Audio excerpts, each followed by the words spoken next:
പാകിസ്ഥാൻ ഭീകരർ കാശ്മീരിൽ നടത്തിയ കൂട്ടക്കുരുതിയോടെ തുടങ്ങിയ സംഘർഷം യുദ്ധസമാനമായ സ്ഫോടനാത്മകതയിൽ എത്തിയിരിക്കുന്നു. ആഗ്രഹിക്കാത്ത ഒരു തിരിച്ചടിക്കാണ് ഇന്ത്യ നിർബന്ധിതമായത്.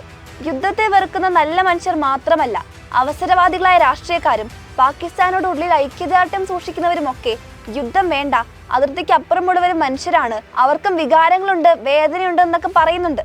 പക്ഷേ അത് പാകിസ്ഥാനല്ലേ തോന്നേണ്ടത്? പഹൽഗാമിൽ കൊല്ലപ്പെട്ട സ്വന്തം പൗരന്മാരെ കണ്ടില്ലെന്ന് നടിച്ച് പാകിസ്ഥാൻ പൗരന്മാരുടെ സുരക്ഷയാണോ ഇന്ത്യ നോക്കേണ്ടത്? മറക്കരുത്, പഹൽഗാമിൽ തീവ്രവാദികൾ അഡ്വാൻസ് തന്ന് ബുക്ക് ചെയ്ത നാശമാണ് ഇന്ത്യ ഇസ്ലാമാബാദിലേക്കും ലാഹോറിലേക്കും കറാച്ചിയിലേക്കും ഒക്കെ കൃത്യമായി അയച്ചു കൊടുക്കുന്നത്.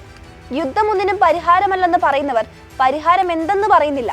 വിഭജനത്തിന് ശേഷം 78 വർഷം പിന്നിട്ടിട്ടും ആർക്കും പരിഹാരം കാണാൻ കഴിഞ്ഞിട്ടുമില്ല. കാരണം അതിന്റെ വേരുകൾ കിടക്കുന്നത് അതിർത്തിയിലല്ല, മതതീവ്രവാദത്തിലാണ്. കാശ്മീരിലല്ല, തീവ്രവാദ മനസ്സുകളിലാണ്. ഉള്ളത് പറഞ്ഞാൽ ഇസ്ലാമിക തീവ്രവാദത്തെ കൈകാര്യം ചെയ്യാൻ ലോകത്തിന് അറിയില്ല. കഴിഞ്ഞ വ്യാഴാഴ്ച രാത്രിയോടെയാണ് കാര്യങ്ങൾ കീഴ്മേൽ മറിഞ്ഞത്. ഏപ്രിൽ 22-ന് പഹൽഗാമിൽ 26 നിരപരാധികളെ പാകിസ്ഥാൻ തീവ്രവാദികൾ കൊന്നതിന്റെ തിരിച്ചടിയായി ഓപ്പറേഷൻ സിന്ദൂറിലൂടെ പാകിസ്ഥാനിലെ തീവ്രവാദ കേന്ദ്രങ്ങൾ മെയ് 6-ന് ഇന്ത്യ തകർത്തിരുന്നു. പക്ഷേ തീവ്രവാദികളെ തൊട്ടത് അവർക്ക് സഹിച്ചില്ല. വ്യാഴാഴ്ച രാത്രിയിൽ പാകിസ്ഥാൻ ഇന്ത്യക്ക് നേരെ ആക്രമണം അഴിച്ചുവിട്ടു. തിരിച്ചടി ഒട്ടും വൈകിയില്ല.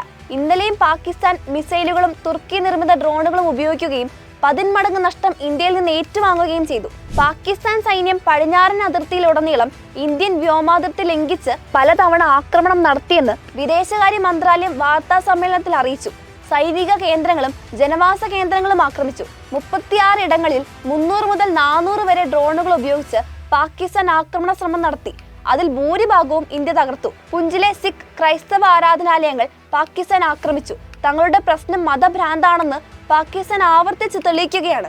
അതിർത്തിക്കടുത്തുള്ള വിമാനത്താവളങ്ങൾ ഇന്ത്യ അടച്ചു. അതേസമയം കഴിഞ്ഞ ദിവസം വിമാനത്താവളങ്ങൾ അടയ്ക്കാതെയാണ് പാകിസ്ഥാൻ ഇന്ത്യയിലേക്ക് മിസൈൽ അയച്ചത്. ഇന്ത്യയുടെ തിരിച്ചടിയിൽ ആ വിമാനങ്ങൾ തകരാൻ ഇടയുണ്ടെന്ന് അറിയാഞ്ഞിട്ടല്ല, യാത്രാ വിമാനങ്ങളെ മനുഷ്യ കവചങ്ങളാക്കുന്ന ക്രൂരതയാണത്.